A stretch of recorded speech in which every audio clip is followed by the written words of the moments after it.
السلام علیکم۔ بہت سارے لوگ پوچھتے ہیں کہ مورنگا کو کیسے استعمال کیا جائے، اس کی ڈوز کیا ہونی چاہیے، تو آج کا ویلاگ اس موضوع پر ہے۔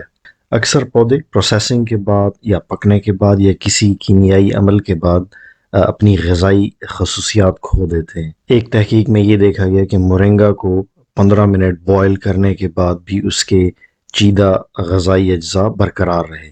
ابالنے سے یہ فائدہ بھی ہوا کہ اس سے مورنگا کے اندر موجود سائنائڈ، آکزلیٹ اور فائٹیٹ نامی جو کیمیکلز ہیں ان کی مقدار کم ہو گئی۔ یہ وہ مادے ہیں جو کہ زہریلا اثر رکھتے ہیں۔ جیسے میں نے ذکر کیا فائٹیٹ کا، تو فائٹیٹ نامی مادہ کرتا یہ ہے کہ یہ مورنگا کے اندر موجود اصل قیمتی جو غذائی اجزاء ہوتے ہیں ان کو ہمارے جسم میں اپنا کام کرنے سے روکتا ہے۔ تو ابالنے کے بعد دیکھا گیا کہ ان فائٹیٹس کا جو اثر تھا وہ کم پڑ گیا، اور جس کی وجہ سے مورنگا کے مثبت اثرات میں اضافہ دیکھا گیا۔ ایک ریسرچ میں یہ دیکھا گیا کہ ابالنے کے عمل سے مورنگا میں موجود آئرن کی دستیابی بھی بہتر ہوئی، لہٰذا اس کے پتوں اور بیجوں کے پاؤڈر کو غذائیت کی کمی یا آئرن کی کمی میں بھی استعمال کیا جاتا رہا ہے۔ تاہم وہ علاقے جہاں بچوں کو مورنگا استعمال کرایا جاتا ہے وہ اس کے ہلکے تلخ ذائقے کی وجہ سے لینے سے اکثر انکار کر دیتے ہیں۔ تو اس وجہ سے مائیں مورنگا پاؤڈر کو اور مختلف پاؤڈر سے یا غذاؤں کے ساتھ مکس کر کے اپنے بچوں کو کھلاتی ہیں۔ اکثر افریقی ممالک میں ایسے کیا جاتا ہے۔ ریسرچرز نے مورنگا کے نوڈلز بنا کر بھی اس کو چوہوں میں ٹیسٹ کیا ہوا ہے۔ جی ہاں، آپ کو ضرور یہ سن کر حیرت ہوئی ہوگی۔ ان نوڈلز کو مادہ چوہوں پر جب آزمایا گیا اور ان کے میموری گلینڈز پر اس کا اثر جب دیکھا گیا، یعنی ان کے دودھ پلانے کی صلاحیت کا جب مطالعہ کیا گیا، تو پتہ چلا کہ وہ مادہ چوہے جن کو مورنگا نوڈلز کھلائے گئے ان کے دودھ کی مقدار میں اضافہ دیکھا گیا۔ اس کو میڈیکل لینگویج میں لیکٹوگوگ ایفیکٹ کہتے ہیں۔ اور مورنگا دودھ میں اضافہ کیسے کرتا ہے، کس وجہ سے کرتا ہے؟ اس کی وجہ یہ ہے کہ اس کے اندر موجود اسٹیرولز نامی اجزاء ہیں جو کہ دودھ میں اضافے کا باعث بنتے ہیں۔ اسی وجہ سے دودھ پلانے والی ماؤں کے لیے ایک بہتر فوڈ ہے۔ وہ خواتین جن کے دودھ کی مقدار کم ہے وہ اس کا استعمال کر سکتی ہیں۔ یہ اسٹیرول رچ فوڈ ہے۔ اسٹیرولز یا جن کو فائٹوسٹیرولز آپ کہہ سکتے ہیں، یہ گندم کے اندر بھی موجود ہوتے ہیں، مونگ پھلی، مکئی، سویابین وغیرہ میں بھی پائے جاتے ہیں۔ تو ان سب غذاؤں کے استعمال سے بریسٹ ملک کی کوالٹی میں اضافہ ہوتا ہے، اور مورنگا میں چونکہ اسٹیرولز بہت زیادہ ہوتے ہیں تو اس کا یہ بہت ہی بڑا بینیفٹ ہو سکتا ہے۔ مورنگا کو چاکلیٹ میں بھی استعمال کیا جانے لگا ہے۔ آپ پھر حیران ہو گئے ہوں گے پتہ نہیں کہاں کہاں سے چیزیں اٹھا کے لا رہے۔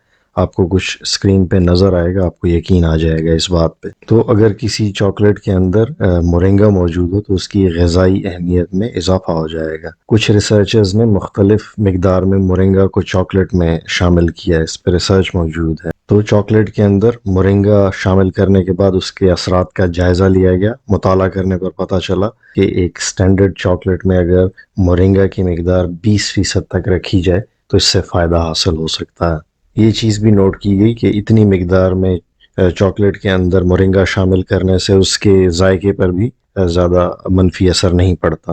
تو ذرا سوچیں، اگر آفس میں کوئی کام کر رہا ہے تو اس کو بریک میں بھوک لگتی ہے اور وہ روزانہ اس ٹائم پر گندم کی روٹی یا چاول یا کوئی اور ٹپیکل ایشین کھانا کھاتا، تو رفتہ رفتہ اس کی صحت کا کیا حال ہو جائے گا۔ کچھ عرصے میں اس کا پیٹ نکل آئے گا، موٹاپا آ جائے گا، کیونکہ ایک تو فوڈ کا اثر، اوپر سے نوکری کی پریشانیاں، کیونکہ اس سے سٹریس لیول تو ہائی ہوگا ہی، اور سٹریس لیول بڑھنے سے کورٹیسول نامی ہارمون بنتا ہے، انکریز ہو جاتا ہے، زیادہ ہو جاتا ہے، جس سے موٹاپا فل سپیڈ کے ساتھ آتا ہے۔ پھر تو ایک سینیریو بتاتا ہوں، اگر بریک ٹائم میں بندہ ایسی چاکلیٹ لے لے جس کے اندر بہترین اجزاء موجود ہوں، مثلاً مورنگا، اس کے علاوہ چاکلیٹ خود بھی صحت کے لیے بہت اچھا ہے۔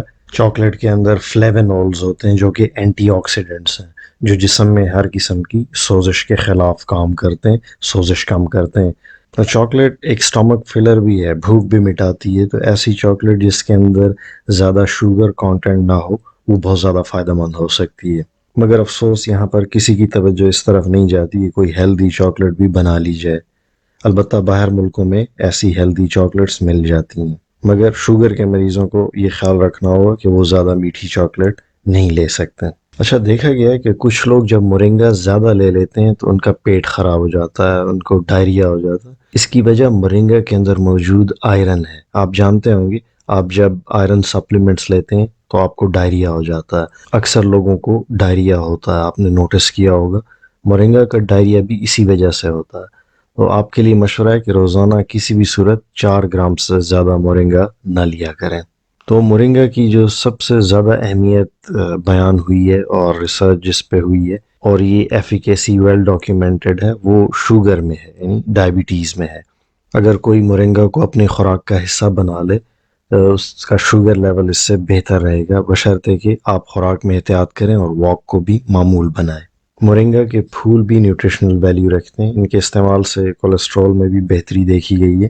البتہ سب سے زیادہ طاقت اس کے پتوں میں ہوتی ہے اور سب سے زیادہ میڈیسنل ویلیو بھی مورنگا کے پتوں کی ہے. اگر کوئی فوڈ کمپنیز والے یہ ویڈیو دیکھ رہے ہیں تو ان سے گزارش ہوگی کہ اپنے پروڈکٹس میں مورنگا کو شامل کر لیں.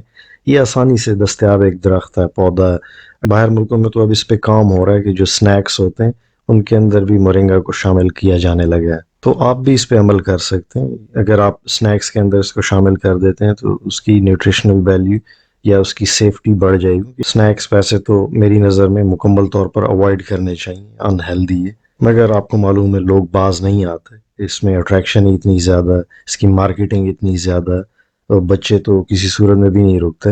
تو اگر سنیکس کے اندر مورنگا شامل کر لیا جائے, اس کی کمپوزیشن کا حصہ ہو, تو اس کے کچھ بہتر اثرات ایکسپیکٹ کیے جا سکتے ہیں. یہ ایک سجیشن تھی جو کہ ورکیبل بھی ہے, اس پہ عمل بھی کیا جا سکتا ہے. ڈوز کا ذکر کرتا ہوں. اکثر لوگ کامنٹ سیکشن میں پوچھ رہے ہوتے ہیں. میں چونکہ اس ٹاپک پر پہلے بھی 2 ویڈیوز کر چکا ہوں تو یہ سوال بارہا پوچھا گیا. تو اگر آپ مورنگا کا لیف پاؤڈر لیتے ہیں جو کہ سب سے زیادہ اہمیت کا حامل ہے, تو اس کی روزانہ ڈوز 2 سے 3 گرام ہے اور یہ آپ کو 3 ہفتے تک لینا چاہیے. پھر 1 سے 2 ہفتے کا گیپ کریں اور پھر سے اس کی ڈوز کو ریپیٹ کریں. آسان الفاظ میں روزانہ اس کا 1 یا 2 چمچ آپ استعمال کیا کریں. اگر کچھ مائیں اس کو دودھ کی مقدار بڑھانے کے لیے استعمال کر رہی ہیں تو مورنگا پاؤڈر کی دگنی مقدار آپ کو چاہیے ہوگی, یعنی قدرے زیادہ ڈوز چاہیے ہوگی. یہ جتنی بھی ڈوز میں نے اب تک بتائی ہے اس کا مطلب یہ ہرگز نہیں ہے کہ اس سے آپ بڑھا نہیں سکتے, بلکہ میں تو یہ کہوں گا کہ ہر شخص کو اپنے لیے خود ہی ایک ڈوز سیٹ کرنی چاہیے, آپٹیمائز کرنی چاہیے, جس سے اسے یہ محسوس ہو کہ اس سے اس کو ذاتی طور پہ فائدہ ہو رہا. یہ ایک سیف سپلیمنٹ ہے. ویسے بھی اس کے جو ممکنہ سائیڈ ایفیکٹس ہیں اس پر میں آلریڈی ایک ویلاگ کر چکا ہوں.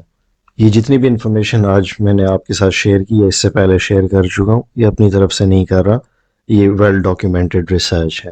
پچھلی ویڈیو میں بھی لوگ تقاضا کر رہے تھے کہ میں ریسرچ پیپرز شیئر کر لیا کروں, تو لاسٹ ٹائم مجھے بھول گیا تھا. میں اکثر شیئر کرتا رہتا ہوں, تو آج کی اس ویڈیو میں بھی کچھ ریسرچ پیپر میں شیئر کر دیتا ہوں. باقی میرا اس بزنس سے کوئی تعلق نہیں ہے, نہ میں کسی کمرشل پرپس کی وجہ سے ویڈیو کر رہا ہوں, نہ میں مورنگا خود بناتا ہوں, نہ کسی کمپنی کا مورنگا میں پروموٹ کر رہا ہوں.